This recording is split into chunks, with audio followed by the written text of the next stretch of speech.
promotion to the 4th Division. Their rivals in the Vauxhall Conference League, Barnet, unexpectedly lost at home last night. For the 108-year-old Scarborough club, the success was achieved after 30 years of relentlessly knocking at the Football League's door. Here's Keith Eckhurst. Champagne flowed like water as Scarborough's success was toasted at the athletic ground today. They've broken 2 records on their way to the Vauxhall Conference League Championship. They went 23 consecutive games without a defeat and won 15 away matches, and all with a part-time squad. Only 1 player lives in the resort, the others are scattered all over Britain.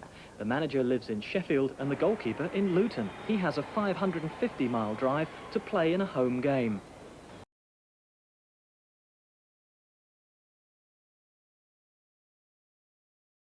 So Neil, firstly, a busy day for yourself, back to, I guess, where it all began. Just how did you find being back here in Scarborough? Special, yeah, it was good. The players, they're a good group of players. You can see how we had success. I was really proud of building this team up, really, from nothing. And the crowd were very, very enthusiastic. It was good. I just hope that the Athletic can carry on and get back up that league, So it was nice to come back and bring a bit of memorabilia back with me. I've been clearing my loft out the last few weeks, and it was nice. I found one of the shirts, when we first got promotion. So I thought it'd be nice to let the Athletic have that. It was really a band of misfits, really, in your team. They all came together, they clicked. Just what was the secret to the success all those years ago? I just think it was the camaraderie, really. They all got on.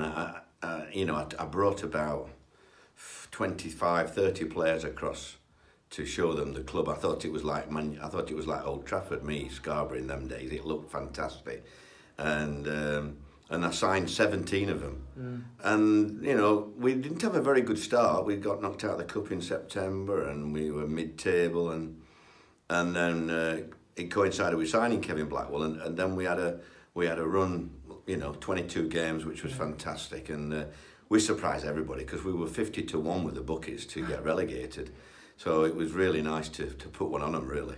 Yeah, and obviously looking at your time after being at Scarborough, in your first interview with Mark Drury when you signed for Middlesbrough, you mentioned about how you were driving up to Teesside and you saw the signs of Scarborough and how it brought so many happy memories to you. What is it that really brings you back to the seaside?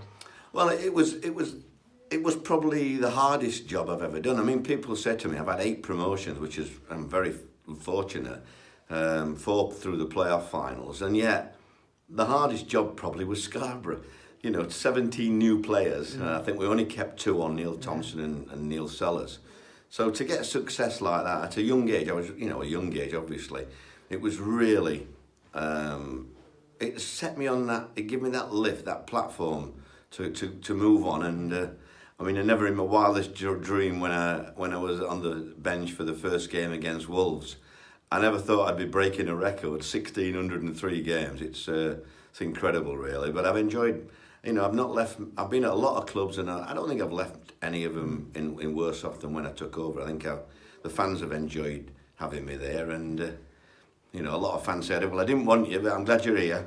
That type of thing. Yeah, definitely. Just the final 2 from me, Neil. A couple of your sides that you managed since Scarborough, you tended to bring them back on pre-season trips to Scarborough, including a couple of events where you've been bowling and a couple of good stories that you've got there. Yeah. Again, did you just want to bring them back to relive those memories and bring them back to a place that you felt so comfortable with? Yeah, absolutely. And I knew they'd enjoy themselves. I wanted pre-season to be enjoyable for them. They worked very, very hard.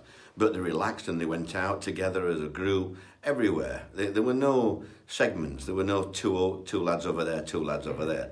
Everybody went on block. And I won quite a lot of money at bowling when they didn't realise I used to teach bowling when I was younger. Yeah. So they all chipped in and I ended up winning the pot. So I was quite pleased with that. Yeah, and of course the sun was shining this afternoon, Neil. You walked onto the pitch with your side, stood on the halfway line. The applause was deafening. Just how did that make you feel? Very good, yeah. I didn't think the crowd would be as big as that today, if I'm honest. But looking across from the stand, it was full at the other side. I wish I'd have been there in the sunshine, I must admit. But the fans were very, very good, and a lot of the fans were actually, they were there that year. Yeah. They were getting on a bit, not like the youngers, but it was nice to see so many youngsters supporting Athletic. That's what I like, because they're the future, and hopefully, you know, I can come back again and watch a game when in the next division higher.